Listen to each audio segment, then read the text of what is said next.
Good day mga ka-ride ones. Welcome back to the channel. And for today's video ay mag-unbox tayo ngayon ng in-order natin na DJI Osmo Action 4. So itong order natin ay natin to sa Shopee. Ayan, kasi sale ngayon. And then kasabay pala nito ng in-order natin ay yung kanyang case. Ayan, meron siyang case. Sabay-sabay natin i-unbox to. So stay tuned. At kung bago ka na pala sila, huwag kalimutan mag-like, subscribe, and hit the notification bell para ma-notify naman tayo sa mga bagong uploads natin. So,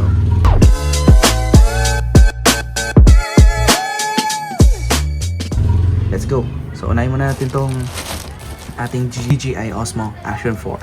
At lang tayo sa paggamit ng ating bunting. Unboxing video lang po ito. Ayan. So, in-order ko lang ito last day. So, what's inside the box?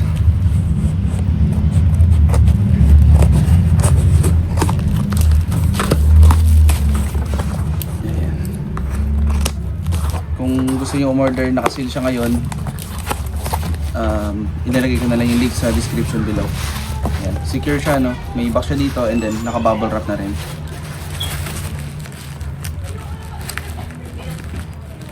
Ayan. Buksan siya na ingay sa labas. Kasi yung room natin na hindi soundproof.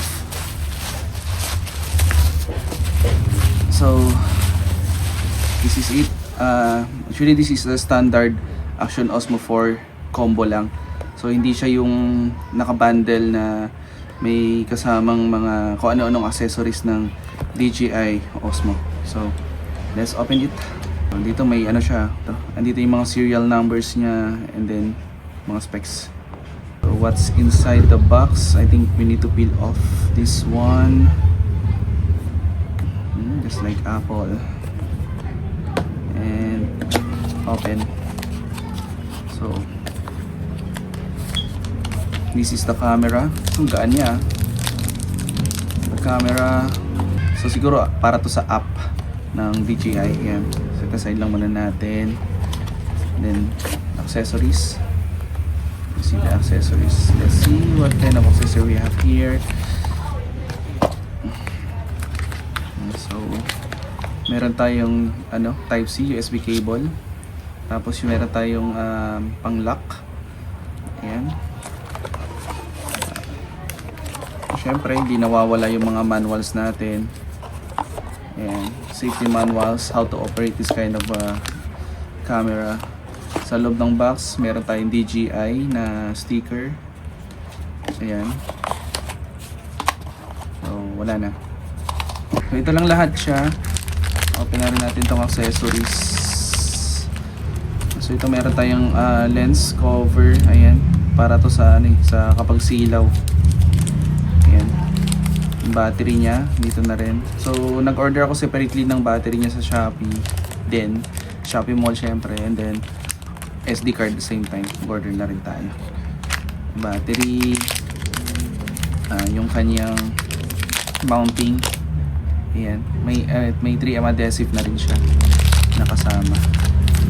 At yung kanyang magnetic mounting ata ito. Or yung clip niya. Or mountings. Ayan. Or clip mountings niya. And this is the DJI Osmo itself. Okay, ito siya. So, may takip yung camera niya. Ayan, solid oh. And then ito siya. Ito pala yung saksakan ng kanyang USB. I think pwede rin tong i-peel off sa mga kagaya ko na nagba-vlog. Pwedeng tanggalin to para lagyan ng microphone. And I think this is supported also ng wireless kind of microphone. Ayan. So put muna natin siguro yung battery. Ayan. Dito natin ilalagay yung battery. Ano ba? Ayan. Cool. And ayan. Tapos dito lagay ng SD card niya. Then syempre titest natin to kung gumagana. Ayan. And for me, I think it's okay din na mayroon siyang ganito. Para mas secure yung camera natin. Kasi ako medyo maselan ako sa gadgets eh. Siyang i-shoot dyan. Yan. Tapos just to make sure na naka clip siya. Ayan. Tapos syempre, power on. Screen lock. Syempre dual screen siya, no? Ito isa. Confirm. Oh. Ayan. So nakatakip pa kasi, pero ayan siya. Ang ganda ng kuha niyo. Wala pa siyang SD card. And then punta tayo sa settings. Yan, meron tayong wide angle. Tapos enabling AIS niya para sa low light. Ayan. Low light pro. Okay.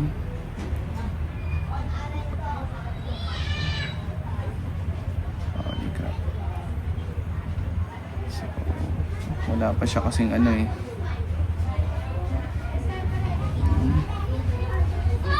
Grabe, sobrang smooth. Turn off na rin natin. Okay. So, yun. Balik muna natin to. Pero may cover naman to eh. May cover naman siya. May cover naman akong binili. Pero I think yung case nito is okay na para sa akin. Ayan, oh. Grabe. Atak. Naman tayo sa lagayan niya, guys. Advice tayo ng kanyang lagayan kasi later on bibili na tayo ng mga accessories na ito. Hindi ka na-expect na ito pala kalaki ito.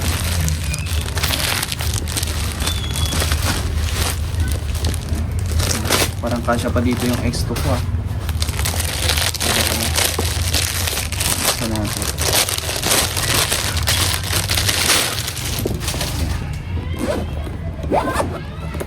This is a quick review unboxing lang tayo. Ayan. Kung bago ka lang siya, huwag kalimutan mag-like, subscribe, and hit the notification bell para ma-notify naman tayo sa mga bagong uploads natin. So, meron tayong lagay ng stick. Dito yung camera. Ayan. Kasyang-kasya siya, guys. Tapos, so, pang ayan. Wala pa tayong ibang accessories na pwedeng mailagay dito. Siguro yung mga batteries and everything para to keep lang na na yung ating camera ay naka-secure. Ayan. Mapapansin nyo yung iba talaga yung build ng DJI So I'm not a fan of DJI. Actually first time ko hindi makabili nito. Pero iba rin quality niya. Parang feel mo talaga yung premium pagka naka DJI ka. Ayan. So maybe I will just create another video regarding with the review of this camera, kung worth it pa ba siya bilhin ngayong 2026 kasi I think yung bagong version nila ngayon is nasa nasa Action 6 na. So medyo updated na tayo So ayun lang natin. So ayun lang, see you sa next vlog natin. Ciao.